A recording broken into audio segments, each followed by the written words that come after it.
여러분 안녕하십니까? 오늘은 처녀고개가 왜 처녀고개라고 불리워지게 됐는지 그 유래에 대해서 설화를 전해드립니다. 강원도 화천군 화천읍 풍산리에 처녀고개가 있습니다. 화천읍 풍산리에서 대이리로 넘어가는 고개인데요. 고개 입구에는 도련님을 기다리던 전설의 처녀고개라는 입간판과 처녀상이 세워져 있습니다.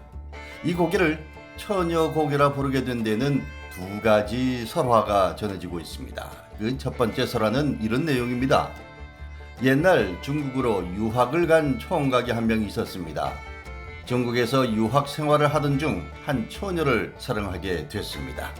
그런데 중국에서 공부를 다 마치고 고향으로 돌아와야 하는데 처녀에게 낭천, 그러니까 현재의 화천에 살랑꼴로 나를 찾아오시오 라는 말을 남기고는 떠났다는 겁니다.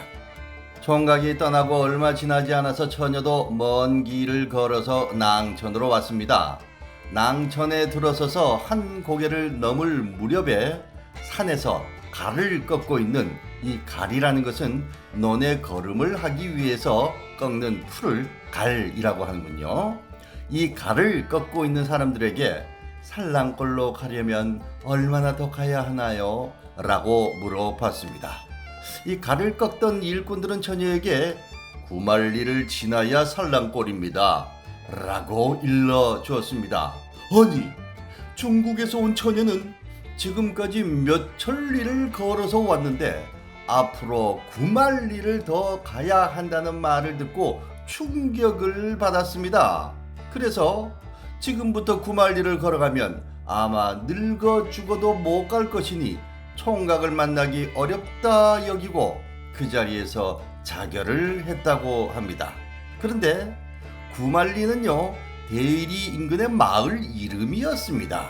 그런데 그 처녀가 9만리를 마을 이름이 아니라 거리로 착각을 했던 것이지요. 그 이후에 사람들은 처녀가 넘던 고개를 처녀고개라고 불렀다고 합니다. 한편 처녀고개에서 처녀의 혼을 보았다는 사람들도 있고요. 일제강점기 무렵 함경도가 고향인 청년이 9만리 화천댐 건설 현장에 끌려왔다고도 하고 6.25 때 이별했다고도 하는 그런 얘기가 있습니다. 처녀고개의 유래에 대한 또 다른 설화는 이런 내용입니다. 옛날, 지금 처녀고개라고 불리는 고개 아래에 있던 마을에 처녀가 한 명 살고 있었습니다. 그때는 그 고개의 이름이 따로 없었겠지요. 처녀는 같은 마을에 살던 총각과 혼인을 약속한 사이였습니다. 어느 날 도령이 한양으로 과거를 보러 가야 했습니다. 총각이 한양으로 떠나던 날 고갯마루에서 처녀와 이별을 하면서 과거에 급제해서 돌아오겠소 라는 약속을 했습니다. 처녀는 과거 보러 간 도령을 하루도 빼놓지 않고 고갯마루에 올라 기다렸습니다. 그런데 한 해, 두 해가 지나도록 과거를 보러 간 도령은 돌아오질 않는 것입니다. 도령이 한양으로 떠난 다음 해 봄부터 처녀는 자신의 키와 같은 소나무를 골라서 버섯목을 매달아 놓았습니다. 이렇게 기다린 것이 10년이 지났습니다. 소나무는 줄기가 굵어지고 키가 컸지만 해마다 버섯목을 걸어두는 것은 변함이 없었습니다.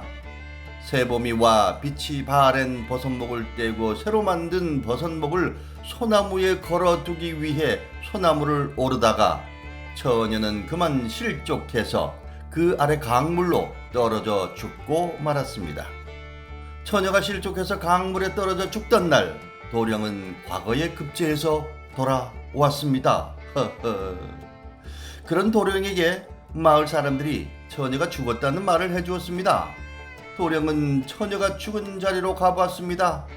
그곳에서는 물새 한 마리가 처녀의 넋신양 슬피 울고 있었습니다.